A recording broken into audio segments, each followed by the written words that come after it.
আসসালামু আলাইকুম গাইস, আজকে আমরা তোমাদেরকে দেখাবো এলিয়েনের গাড়িটা কিভাবে আনা যায়। তো চলো তোমরা ভিডিওটা দেখো কিভাবে আনবো। এখন আমি আমার সেই নতুন বাড়িটাতে যাব। তো এই সামনে গাড়িটা আছে, এখন দেখা যাক। এইটা হলো সেই গাড়িটা, এলিয়েনের গাড়ি। এটা হলো আমার পুরান বাড়ি। এখন আমি আমার নতুন বাড়িতে যাব। চলো এখন আমরা গাড়িতে উঠে গেলাম, এখন আমরা আমাদের নতুন বাড়িতে যাব।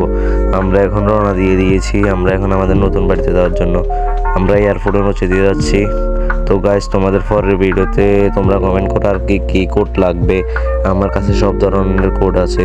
তো আমরা আমাদের সেই নতুন বাড়িতে চলে এসেছি। আমরা এখন এখানে ল্যান্ড করব। ল্যান্ড করে তোমাদেরকে কোডটা দেখিয়ে দিব। ওকে, তো চলো। তো গাইস, আমরা কিন্তু নেমে যাচ্ছি গাড়িটা থেকে নেমে আমি তোমাদেরকে কোডটা বলে দেবো। এটা হলো আমার সেই নতুন বাড়ি। আমরা এখন কলে যাব, 06 দিব, আবার 0 আবার 6 দিয়ে দেখো চলে এসেছে। তো গাইস, ভিডিওটা এই পর্যন্ত। ওকে।